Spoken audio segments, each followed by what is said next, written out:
The Fiscal Fortress, where wealth meets wisdom. Hello, Michelle. Great to see you. It's great to see you too. Glad to be here Hey. for another episode. I know. Really looking forward to this. Now, if you have any legal questions, I would encourage you to call Michelle or another lawyer. Of course, feel free to ask, some preliminary questions of your LLM, but make sure you call an expert. To the extent that you have any questions about the market or some of the really crazy things that are happening in the world and how it might impact your portfolio, feel free to reach out to me. I'm always happy to provide advice and help out. Like every other person in Silicon Valley, I've been spending a lot of time using AI. And that's the topic of today's episode. And I was just wondering, are you using a lot of AI yourself? And I'd like to actually spend some time talking about whether uh, some of our audience members should use AI for their legal work.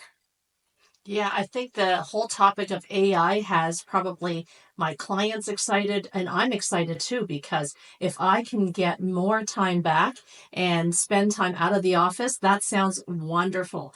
But we can go into details later at the end of the day, there's, when the reality hits that when I see what the AI is still doing at this point, I still have to still put in the effort to make it into a quality document.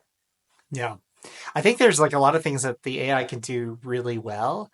And I suspect that there are some things that, especially on the legal front, it doesn't do well. And I can just tell you from my personal experience using AI, I use it a lot for investment research, like just to do analysis on specific companies. I use it a lot for brainstorming, idea generation, and obviously writing stuff. But it's even today it's not perfect. Like I never just kind of use AI like in the writing context, have AI draft something and just send it. Like it stuff today in 2025, it's the stuff that's generated by AI, you could tell it's AI and it's just kind of bland or blah. Yes, it lacks personality and uniqueness. So I use AI for my marketing because I have my own business. Then there's a software that I pay for. It generates posts and content for me. But of course, I have to approve it. And by the time I go in there, they say that you can, just spend an hour and then create a ton of content. It winds up always, I reject a good portion of it just because it's not on point. It's not deep enough. It just is so superficial. It's just going to be a waste of effort to just send something out that just doesn't deal with things in a more concrete way. So it's not quite as it, promises. It doesn't deliver. I think we as humans we always we get excited by new technologies and we expect perfection, and the reality is that right now the state of AI is that it's really good. It blows away what came before it, like what computers could do. It's far better than that. But in my estimation, it's still nowhere close to what a really good human can do. I mean, there are exceptions, of course, but we're going to focus this on more on the legal stuff. But before we get to that, I mean, it should be obvious to everybody if you are on YouTube or on social media, you can tell, what stuff is AI generated if you kind of are paying attention. And the AI generated stuff all kind of sounds the same. It looks the same. It isn't inspired. And bringing it back to legal stuff, I would guess, and this is really the subject of today's episode, that when it comes to something as nuanced and complex and as high stakes as legal work, I I wonder whether AI really is up to the task. Correct. If I have to look for customer service, for instance, on something, and I get a chat bot to talk to, I'm not very happy because chances are it will not understand what it is that I'm calling about, and it will not solve my problem. And I have to actually speak to a human. So it doesn't. It's talking to a chat bot is like talking to a wall, where it's like, what am I going to expect from the wall? Well said, well said.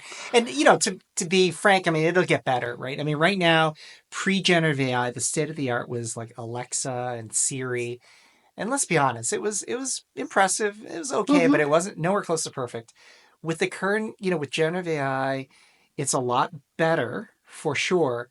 But I think like if you're talking about, I mean, we talked about marketing materials and social media posts and things like that that we use AI for this show, and it's just not up to spec.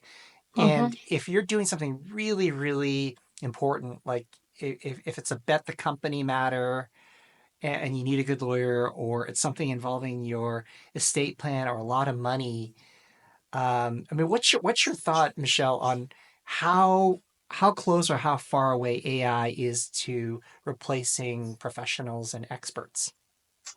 I think for from my perspective, I can see how it's valuable. So, for instance, if if there was a document that was, let's say, 200 pages long, and I would have to read it page by page, and if I could feed it into an AI, which there is that service, and it would summarize it, it's a good start. I wouldn't trust that summary. I'd still want to see what the summary says and then check it against the key parts of that 200-page document and make sure that it's a good summary. It's not at a point where I would say I could rely on that summary and just advocate for the client, because I have no faith in it. And so it's the same with when emails, when I hear that, oh, some service can respond to emails for me, then it sounds exciting. And then I look at what the email says, and it doesn't sound good at all. It just doesn't address the question that is in the email, or it's too superficial, and it Yeah. just it just gives a very bad impression for the recipient to read something that sounds so generic. Yeah, it's true. And I guess like one of the analogies I would use is like if you if you compared AI to human beings, I think it's fair to say that AI is better than a lot of humans. So maybe like if this was like a bell curve, maybe it's better than 70, 80. Let's be generous and let's just say Mm-hmm. like it's even better than 90% of humans in certain contexts. But I would think like in the law, or if you're talking to a doctor, or there's something that's just really, really important to you, like a business decision, 90%'s not good enough. Like you'd think that in the legal context, the reason you're hiring a lawyer and in some cases paying hundreds of dollars per hour or even thousands of dollars for a lawyer is because you want 99.9%, quality or accuracy. Like you want like the best of the best. And I just don't think AI is anywhere close to that. That's right. I think we can all agree that AI is helpful if you want a very mediocre uh, quality product. If you want to just get something done, then AI can get it done. Is it going to solve the problem? Is it going to create more problems? Who knows, right? That's where if you actually see a professional, then the professional should give the client much more confidence than the AI saying, "This is my you know 10-second answer." Yeah. And are you really going to act on that answer, or are you would you rather have a professional who really listens to you and then internally figures out, assesses, evaluates, and just adapts and applies everything from their experience and training to that fact pattern? There is a big difference, because if I could outsource my work to an AI, that would make me a lot happier. Yep. We'd be having this call in on some beach. But at this point, I still feel like I still do need to work, because it's the only way that I can get a product that I'm happy with. Well, if you compare like the what a lawyer does versus what the AI does, like the lawyer will take the time to ask you a bunch of questions. It will think about what you say and understand the nuance and uh, connect the dots with their experience. It will think of additional issues that what you say may implicate. And all of this is before giving you advice. But when you look at like something like ChatGPT, you type in something and it immediately just spits out a result, right? Hmm. And it sounds so convincing because it's in perfect English, which is 100%. Like the English is grammatically 100%. But there isn't that thoughtfulness and that experience and that judgment. And that should be, that should be concerning for anybody who's just using ChatGPT in that way. Um, some people might say, well, I could, ask the AI to ask me more questions. I could provide it more information. And that's all true. But the problem is human beings often don't know what they don't know. Right. So like as an example, if you were like, oh, I'll just give it more information, more context. Well, I'm a former lawyer, but I'm certainly a layman when it comes to trust and estates. Like I may not include some critical piece of information that is really important. I mean, this is obvious for most lawyers because we're trained this way, but like, what jurisdiction are you in? What state are you in? What county are you in? Like, these are things that, you Make a either have, difference. yeah, it make a huge difference, right? It's Yeah. like, oh, it's giving you advice based on Nevada law. Whoops, that's not going to work, right? I mean, these Hmm. are really important things. And then we're not even talking about judgment. We're just talking about like the simple, like getting the facts and issue spotting, and it's not even perfect on that dimension. Correct. I mean, the person typing in, a question about how do I transfer my real estate um, upon death can type that same question here and in 10 different countries. And if you're using the same question with the same software, it's not gonna the chat gpt or Gemini or whatever it is that's being used is not Mhm. gonna know that the person is in this country and therefore use the laws that are applicable in the country. They're just going to give you an answer, but that Yeah, answer is based on, let's say, Nevada or some other jurisdiction, which would throw you into a whole different wrong path. So there's a lot that goes on there. A lot of times in estate planning, if a person tells me something, I can't take it at face value. So if that person were to type an answer or ask a question into the platform, that answer cannot be taken at face yeah, value. And same with the answer that I get from a client. I have to ask more questions because just because it's like answering an email. You could say the same thing, but there's a lot of nuance. There's a lot of the tone, which would make a lawyer, if they heard that, ask more questions. yeah, yeah. And sometimes, like, I know this just in just business conversations. Like, often I say the wrong thing. Just because I'm, Hmm. I'm just not thinking clearly. Like a trained lawyer will be like, well, did you really mean that? Or, Hmm. understand the context, like given everything else you said, like that doesn't quite hang together. And they'll know to ask you a follow-up question. And these types of things, like maybe in ordinary life, it doesn't really matter. It's no big deal. But like you don't hire a lawyer for situations that are no big deal. You hire a lawyer when, it's a really important thing and it has to get done properly. So anyway, I'm starting to I mean, I think we're in complete agreement. Like, I guess I would just urge people to really, really think carefully before they just blindly use AI, because it could really, if it makes a mistake, it could be very costly. And we should talk about also like what happens like when an AI makes a mistake, you have no recourse. But Michelle, like when a human or a lawyer makes a mistake, can you talk about like how that's different than AI? For sure.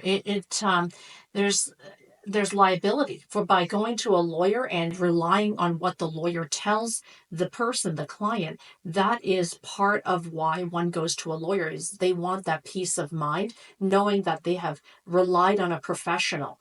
And so that reliance is worth that amount of money, because if something goes wrong, the lawyer will step in and make sure it's fixed. Yeah. Whereas if you go to a computer, there's no guarantee that they're going to give you the same answer when you go back, 5 minutes later. So it's very dangerous. And maybe there's, there's a use for AI for sure. It's helpful if you're dealing with something that's not that important, or if you're just trying to get a first crack at something. But it certainly is not the end point.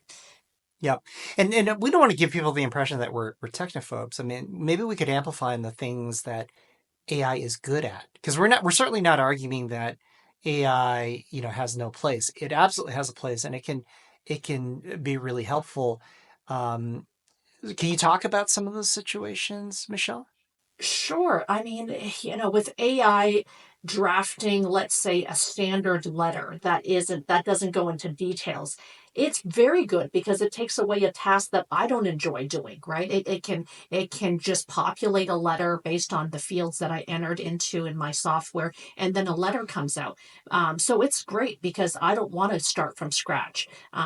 At the same and it allows me to focus on what really matters, which is the content, which is that paragraph that actually delivers the message, as opposed to worrying about the address and the location of the recipient's address, all that stuff. It puts together a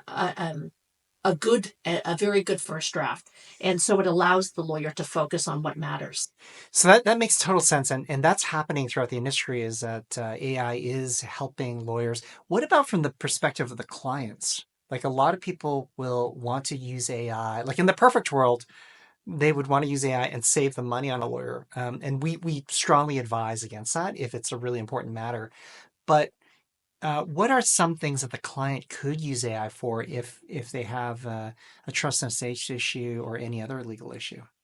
Well, there's a lot of terminology that lawyers use in estate planning. So, for instance, talking about joint tenancy, community property. What does that mean? What is community property versus community property with right of survivorship mean? Because that is two different concepts. And what does a step up in cost basis mean? So the client can actually look into a lot of those in detail, and then get up to speed, and then understand what a bypass trust means, what a marital trust means, right? Because when the lawyer talks about it, then at least there's a better comfort when the lawyer uses those terms. Even though I would explain the concept to clients, it's always good to have more knowledge going into that meeting. So finding out, what does estate tax mean, what does capital gains tax mean, and then find out what it means in that country. So in that county, for instance, right, what are transfer taxes,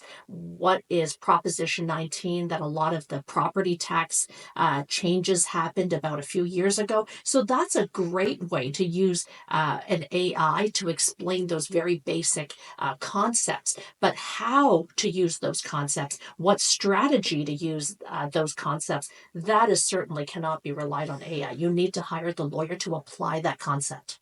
Well, I love what you said. I mean, what's I'm a former lawyer, and you just said, "Oh, these are really basic concepts." But I'll be honest with you, I don't know half of those things. And if you quiz me, I wouldn't pass the test. So I think the things that you think are really basic, I think what you're saying is so important that the layman, especially somebody who doesn't have a legal background, you could save yourself a lot of money and get a lot more educated and get a lot more out of your lawyer if you basically are using AI to get smarter on this stuff. And I think also like people would love that because if other people are like me, like I don't want to waste my lawyer's time by asking a dumb question.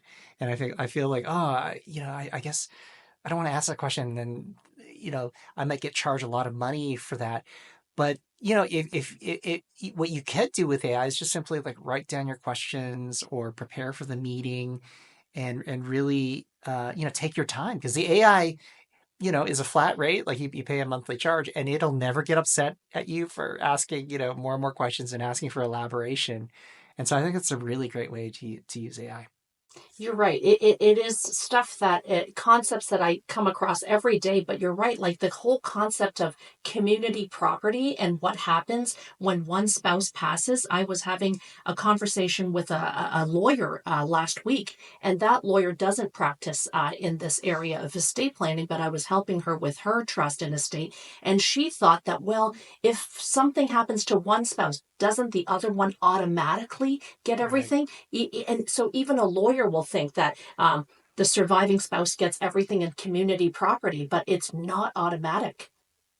it Oh, wow. actually still needs to go through court, even if it's community property. So, unless it has the right of survivorship. So, there is a difference. And even the things that we just take for granted, saying that, well, you're right, that something like ChatGPT can answer that question because the lawyer will not go into great detail, but the client can keep drilling down and asking, well, what is the difference? Why can't a surviving spouse get everything upon death? And then the AI can explain why not, why it doesn't get everything upon the death of a spouse. You still need to go through a court process. Yep. Totally agree. On the topic of essentially we're talking about individuals using AI to do research and to educate them on stuff. Maybe this is a good time to maybe share with our audience. Like we use a lot of AI, and I just want to, and I don't have any relationships with these AI companies, but I use these AI tools a lot, and I could just call out a few that I think are particularly good for research. So, and increasingly, a lot of these large language models, LLMs, do have what is known as deep research. So, everybody's familiar with the original, like ChatGPT. It's basically a very sophisticated chatbot. But the new ones, new versions of these large language models are have access to the internet in real time and can actually, when you ask them a question, go on like a human and do like essentially do your Google search for you, right? And that's one of the reasons that Google's actually really worried about this technology because it could essentially uh, reduce the demand for Google search. But I want to call out a few that I think are really good. So actually, speaking of Google, I'll start with that one. Google Gemini Advanced is really good. They have a deep research. You got to pay $20 a month, but you could type in something and it'll take like 3 or 4 minutes, but it essentially will write a white paper for you on any topic. And that's really good. So if you want to bone up on trust and estates law or you've got questions, that's a really good option. ChatGPT similarly has if you get the paid version has a deep research function, which is pretty good. I wouldn't say it's as good as the Gemini Advanced one. Another one that I found really impressive, and this has basically come out of nowhere, like and in some estimates has leapfrog GPT as being ChatGPT as being the best large language model, and it's a controversial one because this is owned by Elon Musk, but Grok 3 is by all accounts just you know from my experience and looking at the numbers really good, including with deep research. It's expensive. They've got a free version. If you use it a lot, I think you got to upgrade, and it's like $30. But if you want good research, you might want to check that out. And then last but not least, the company that has been focusing on research for a very long time is a company called Perplexity. And you can, jump on the internet or download it for your phone. But this is an AI tool. All it focuses on is research. And they also have a deep research tool, which is very good. And all of these tools, they do the research, they provide citations. Of course, with anything I wouldn't trust it 100%. You should go in and look at it. Think of it as a first draft. Click on the citations, double check the work. But man, are these things really helpful. I mean, yeah, this stuff can be very controversial. I remember reading, I think it was just a month ago, that a Stanford professor used AI for a paper and then somebody found out. So it can be really convincing, but until somebody actually checks the quality and runs it through maybe like an AI checker, then it's still, so it can look really polished, like even at Yeah. a Stanford professor level, but it is still going to be subject to just attack because it's not that person's work. And I think just recently, with at home, one of my kids was trying to finish up homework using Google Translate for a subject, a language subject, and the teacher noticed and reached Hmm. out to me saying that, look, we can't use Google Translate for this work, for this homework. And Yep. so it is obvious that when somebody uses AI, it's a good starting point. It gives you a decent answer, but should it end there? I would definitely say do not end there. It's just the start. It's just like anything you find on the internet. Sounds good, but please do more than Yeah. just that. It's such an important point. I just want to amplify on that. Like, I mean, absolutely, you should not use AI to replace the work that you should be doing, right? I mean, that's Hmm. just cheating. Hmm. I would, and it's a strong word, but that's what it is, right? I mean, if you're writing a paper and you're just copy and pasting from AI, like that, don't do that. That's terrible. On the other hand, like if you're doing research and you know you're using it as a tool to help you, and you're double checking it, triple checking it, I think that's the future. And the analogy I would use is, you know, people are like so fearful of AI, just like, you know, people were fearful of typewriters before. Oh my God, like nobody will learn to write cursive. I guess that's actually kind of true, but I think the world is okay. But maybe an even better example would be like calculators and spreadsheets. Like people are like, oh my God, now people won't learn to do longhand math and all that. And I think that's a really good example. Like if you just learn to use a calculator and a spreadsheet, you know, you're really missing out. I think like if you're a scientist or a mathematician or you're just a business person, you still have to understand how to do math. And if you don't, and you're just relying on a calculator or a spreadsheet, I mean, if the power goes out or you know your battery or you lose your calculator, I mean, you're in deep trouble. So, and I think this is the same. Like AI is a tool, use it, but especially for kids and students, like don't cheat yourself, right? Like I mean, like do the work, learn how to do it the right way, and then of course use AI. Like you know, that's the future. But do both. Hmm. Exactly. It can help, reduce writer's block, but Yep. at the same time, it's you're for people with high standards, and so any professional should have high standards. It's not going to be good enough. Yep. And you still have to you have to actually step in and put your personal touch and edit it and know what's appropriate to focus on and what is unimportant. And so there's no substitute. And a lot of what the lawyer does is advocate for the client, right? If Yep. there's a problem, if a client has a problem with the bank or the other side, the computer is not going to know what to say to that other side. And so you still need the lawyer to speak. And the same thing in a courtroom. There's no way that a client can go unrepresented and just show up in front of a judge and just keep typing the answers Yep. on their computer. I think just related to that, I mean, it looks like the LLM is just like a human, but the reality is it does not have judgment and insight. It has like a body of knowledge and training, but if a completely novel situation arises, it's not going to think and have the same level of judgment that a human would. It just won't. It'll regurgitate stuff. It'll go back through its training and try to come up with an answer, and it'll sound super convincing, but it's just not the same as a trained professional. That's right. There's going to be bias in that large language model, whether or not Sure. this is a Western bias, for using that AI in a Asian country. It's going to show that bias and cultural. Whoever put that information in, it's going to come out with that bias, and so it doesn't know how to adapt to a different scenario. Suppose the client throws a curveball, it wouldn't know what to make of it, and it could just spit out the same junk again, repeat the same answer as before. So it's not going to it's not, you can't call it out, that computer, if it gives you the same, if it goes in circles. But if you hire a professional, chances are the professional will not just keep going in circles and give you a modified answer of that same wrong answer. So, Michelle, we've been talking about, you know, a lot of things that the AI can't do, but I want to end things on a more positive note. I mean, going forward, can you talk about like what are some of the exciting things that you're looking forward to about AI and how it could help both lawyers and clients?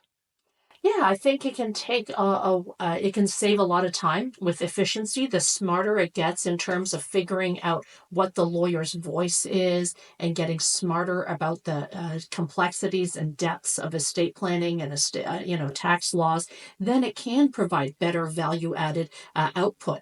And for marketing, something that I'm not terribly fond of spending my time on, I'm sure it will continue to get better, that it will figure out the brand and the voice of the lawyer and produce some good quality output that the lawyer can just accept without much editing. So I think it can continue to get better. And then we can focus on the real part and be much more efficient.